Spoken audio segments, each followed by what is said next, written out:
나래님은 어디까지 솔직하게 쓰세요?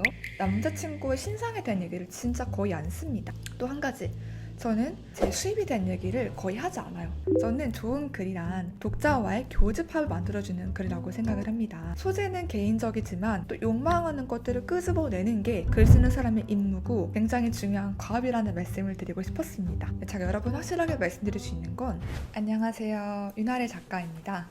오늘은 평소와 달리 윤아래 작가라는 타이틀로 저를 소개해봤어요.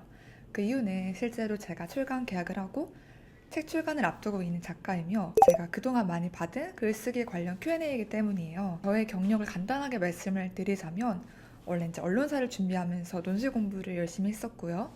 2020년 9월부터 수율의 감정들이라는 이름으로 주간 에세이를 연재해서 현재 4년 차입니다. 또 2022년 1월부터 글쓰기 수업을 해서 거의 300명에 달하는 수강생분들을 만나고 글쓰기에 대한 다양한 고민들을 들어본 사람이에요. 그래서 이제 이번 영상에서는 제가 인스타그램을 통해 받은 글쓰기 Q&A를 바탕으로 저의 의견을 말씀드리면서 글 쓸 때 어떤 점들을 주의해야 하는지를 말씀을 드리려고 합니다. 제가 받은 질문들 여러 가지인데 크게 세 가지로 분류가 될 것 같아요.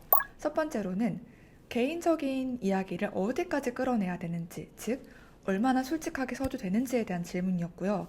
두 번째로는 묘사에 대한 거였어요. 표현을 어떻게 써야 되고 어디까지 묘사를 해야 되고 이런 느낌이었고요. 세 번째로는 통찰력이란 무엇일까? 어떻게 써야 좀 날카로우면서도 읽는 사람이 꿰뚫어보는 느낌이라고 이제 느낄 수 있을까에 대한 질문이었습니다. 먼저 솔직함에 대한 고민들이 진짜 많았어요. 이거는 인스타 Q&A 외에도 제가 강의를 나가면 늘 Q&A 시간에 받는 질문이에요. 나래님은 어디까지 솔직하게 쓰세요? 쓰고는 싶은데 너무 두려워요. 저를 알아볼까봐 두렵고 제 생각을 꿰뚫어볼까봐 두려워요 하시는 분들이 진짜 많이 있었습니다. 제가 여러분 확실하게 말씀드릴 수 있는 건 정해진 정답은 없고요. 여러분들 마음을 들여다보셔야 돼요. 제가 굉장히 좋아하는 안수찬 전 한겨레 기자, 현 세명대 저널리즘 교수님이 이런 말을 합니다. 글쓰기란 돌이켜 어쩔 수 없는 노출을 감행하는 일이다. 마찬가지로 글을 쓸 때도 내가 어디까지는 드러낼 수 있는 사람이고 어디까지는 안 되는지 등등을 파악할 수 있어야 합니다. 저는 인스타그램을 비공개 계정으로 하고 있고 블로그를 하고 있어요. 블로그에는 제가 남자친구의 신상에 대한 얘기를 진짜 거의 안 씁니다. 매체별로 차이를 두고 싶었고 아무래도 블로그 구독자가 더 많기 때문에 좀 더 공식적인 느낌이라서 제가 그게 부담스러웠거든요. 또 한 가지, 저는 제 수입에 대한 얘기를 거의 하지 않아요. 근데 그 이유는 제가 이제 메인으로 하는 것들이 글을 쓰고 강의하고 퍼스널 브랜딩 연구하고 이런 것들이지 재테크 수업을 한다거나 재테크에 대한 콘텐츠를 만들거나가 메인이 아니기 때문에 제 수입이나 자산을 인증할 필요를 느끼지 못한단 말이에요. 어디까지 드러내야 효과적인지도 스스로 고민을 해봐야 한다는 거죠. 자신에 대한 글을 쓸 때 나를 드러내면서도 표현을 중화시킬 수가 있어요.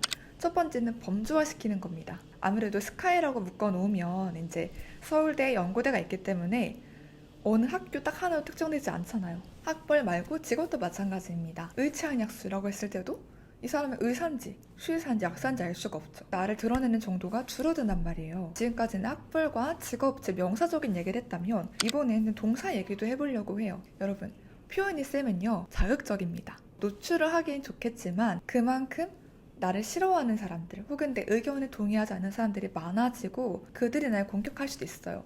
그런 점에서 저는 평소 글을 쓸 때 표현을 많이 중화시키는 편입니다. 뭐 혐오하다, 싫어하다 이런 표현보다는 나는 꺼려한다, 거리가 멀다, 혹은 좋아하지 않는다 식으로 중화를 시킵니다. 나의 생각과 감정을 드러낼 때도 이렇게 중화시키는 단어를 사용함으로써 표현 방식을 낮추고 나를 드러내는 정도를 낮출 수가 있다는 거죠. 또 한 가지 더 예시를 들어볼게요. 어떤 사람이 개인적인 가정사를 얘기하려고 합니다. 가까운 사람들이 흔히 말하는 이제 돌싱이실 수 있겠죠. 근데 그때 그게 친척일 수도 있고 부모님일 수도 있고 친구일 수도 있잖아요. 근데 그렇게 딱 쓰는 게 아니라 내 주위에는 한번 다녀오신 분들이 여러 계신다, 이런 느낌으로 표현에 변주를 주면서 나를 드러내는 정도를 조절하는 것도 방법입니다. 좋은 글은 섹시한 글이라고 생각해요. 수영복을 입을 때 다 드러내지 않잖아요. 우리의 중요한 부위는 은밀하게 잘 가리고 내가 몸매를 어느 정도 드러낼 수 있을 만큼만, 혹은 물놀이 하는데 도움이 될 정도만 드러내서 야한 것과 섹시한 것은 다르다고 생각합니다.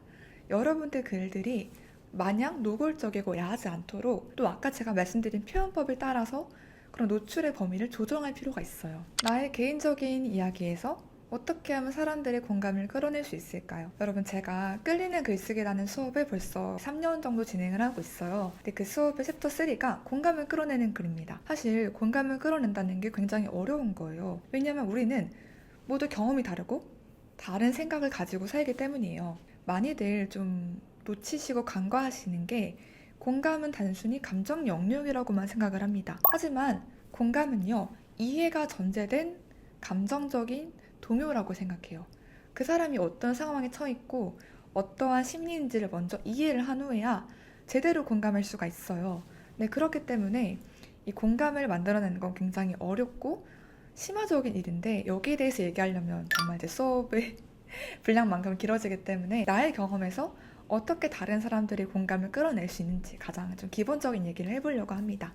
결론부터 얘기하자면, 개인적인 경험에서 보편적인 메시지를 끄집어내야 돼요. 보편적인 메시지가 무엇이냐 묻는다면 사람들의 욕망이라고 말하고 싶습니다. 매슬로우 5대 욕구라는 게 있잖아요. 세상에는 많은 영화와 많은 드라마와 콘텐츠가 있습니다. 근데 사실 다양한 소재를 다루고 있지만 결국 관통하는 주제는 연애거나 결혼이거나 남녀 사이 갈등이거나 혹은 사기당해서 돈을 잃었거나 경제적인 이슈거나, 매슬로우 5대 욕구 중에 이 하위 욕구가 굉장히 맞닿아 있어요. 소재의 변주가 있을 뿐이지 그 다양한 소재들 속에서 그 글쓴이가 전하고자 하는 메시지, 그리고 많은 사람들이 공감하는 건 거의 다 비슷하다는 겁니다. 연애나 결혼 콘텐츠가 조회수가 가장 높은 이유를 생각해보면은 많은 사람들의 폭넓은 공감을 끌어내기 때문이라고 생각을 해요. 저는 좋은 글이란 독자와의 교집합을 만들어주는 글이라고 생각을 합니다. 반도체 쪽에서 일하고 있는 남자분을 만났다고 생각을 해볼게요. 그리고 그 남자분이 처음부터 끝까지 자신의 전공 얘기, 직업에 대한 얘기만 하면 문과인 저 입장에서는 집에 가고 싶겠죠. 하지만 이제 그분이 저를 배려해서 저도 관심이 있어 하는 투자 이야기, 어떠한 그 교집합을 만들어준다면 조금 더 제가 흥미있게 들을 수 있겠죠. 즉, 우리는 글을 쓸 때 나의 경험을 바탕으로 하되 어떻게 하면 독자와의 교집합을 만들 수 있을까에 대해서 고민을 해봐야 되고요. 저는 이것은 마케팅적인 요소라고 생각을 합니다. 실제로 제가 댓글 링크에 첨부해 둘 텐데, 제가 블로그에 쓴 글 중에 되게 반응이 좋았던 글이 있어요. 제목은 그동안 하지 못했던 이야기 1, 놓치면 안 될 특징입니다. 저의 과거 연애 중에서 한 가지를 좀 경험으로 썼고요. 어떻게 보면 굉장히 개인적인 얘기잖아요.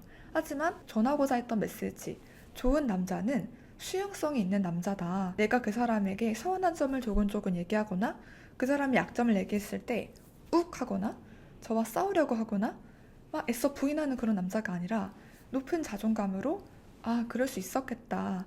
말해줘서 고마워. 잘 말했어.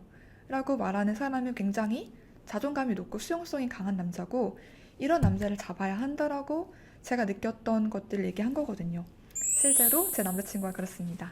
그래서 되게 많은 분들이 공감을 하셨어요. 소재는 개인적이지만 그 개인적인 이야기에서 많은 사람들이 궁금해하고 관심을 가지고 또 욕망하는 것들을 끄집어내는 게 글 쓰는 사람의 임무고, 비단 글쓰기뿐만이 아니라 콘텐츠를 만드는 사람의 굉장히 중요한 과업이라는 말씀을 드리고 싶었습니다. 제가 아무래도 직업이다 보니까 글쓰기 관련 영상을 찍을 때 가장 얼굴이 피고 자연스럽게 말을 하는 것 같아요.